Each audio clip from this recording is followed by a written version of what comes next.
Hello বন্ধুরা, সবাই কেমন আছো? আশা করছি সবাই ভালো আছো, আর আমিও কিন্তু বেশ ভালো আছি। তো বন্ধুরা, এখন তো সকালে ঘুম থেকে উঠে একটু ঠান্ডা ঠান্ডা, তাই কি করেছি, একটা ওড়নাটা পেঁচিয়ে নিয়েছি। আর ওড়নাটা পেঁচিয়ে যদি আমি কাজ না করি, কারণ ছাদে কাজ করছি, ছাদে হচ্ছে এখন কুয়াশা আর একটু ঠান্ডা পড়েছে, তো আমার ঠান্ডা লেগে যায়, ঠিক আছে। আর দেখো বন্ধুরা, ওই গাছের গাছের মধ্য থেকে কিন্তু সূর্যি মামা উঁকি দিচ্ছে, আর এদিকে আমি কাজগুলো করছি। ছাদেই ফার্স্ট আমি যাই, সকালে ছাদে যেয়ে আমি একটু ঘোরাঘুরি করি, তারপরে কিছু কাজ থাকে সেগুলো করেই আমি নিচে আসি। আর দেখো বন্ধুরা, সূর্য মামা কিন্তু একদম উঠে গেছে।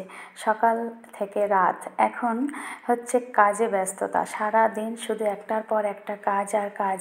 তার ভিতর ফেসবুক আছে, ইউটিউব আছে, যেখানে একটু টাইম পাবো সেখানে একটু দৌড়াতে থাকি, ঠিক আছে। তার মধ্যে তো কাজ থাকে, সংসারে কাজ সামলিয়ে ফেসবুক ইউটিউবে কাজ দিতে যেয়ে, মানে সময় দিতে যেয়ে নিজে ভীষণ ক্লান্ত হয়ে পড়ছি।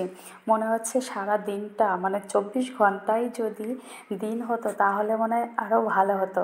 মানে সংসারে কাজ করে তাহলে ফেসবুক ইউটিউবে একটু বেশি সময় দিতে পারতাম, কিন্তু 24 ঘন্টা তো আর দিন হবে না, রাত তো হতে হবে, 12 ঘন্টা রাত আর 12 ঘন্টা দিন।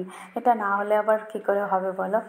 তো আমি ভাবছি যে যদি 24 ঘন্টা দিন হয় তাহলেই ভালো হতো, কিন্তু সেটা সম্ভব না।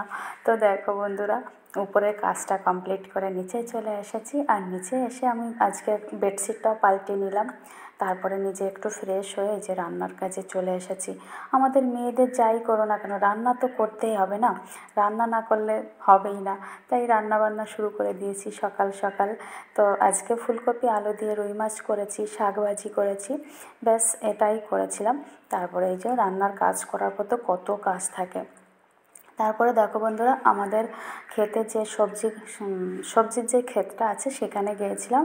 তো সেখানে প্রচুর লাউ হয়েছে, এত লাউ হয়েছে, মানে অনেক দিন দেখা হয় না, তো লাউগুলো পেকে যাচ্ছে। কিছু লাউ তো পেকেই গেছে, একটা কুমড়া ছিল সেটাও পেকে গেছে, নিয়ে এসেছি। আর অনেক টমেটো হয়েছে বন্ধুরা, আমি যেহেতু অবাক, এত লাউ হয়েছে গাছে। আর সে মানে পুরো জায়গায় লাউ লাউ ভর্তি। তারপরে টমেটো হয়েছে, আর তোমার কুমড়োটা কম হয়েছে, কিন্তু টমেটো আর লাউ, প্রচুর লাউ ধরেছে।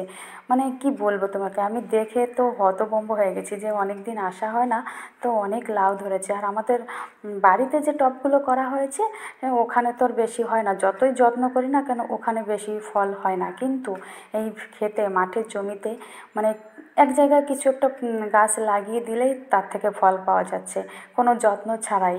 আমি দেখলাম যত্ন ছাড়াই কিন্তু তার থেকে ফল ভালো পাওয়া যায়। ঠিক আছে বন্ধুরা, তারপরে এই যে সন্ধ্যার সময় আমি সন্ধ্যা দিতে এসেছি, আর এখন সন্ধ্যা দেওয়ার পরে তো রাত হয়ে যাবে। তো বন্ধুরা, আমার ভিডিওটি তোমাদের কেমন লাগছে অবশ্যই কিন্তু কমেন্ট করে জানাবে। দেখো বন্ধুরা, সত্যি এত কাজের চাপ, তারপরে ফেসবুকে ইউটিউবে সময় দিতে একটু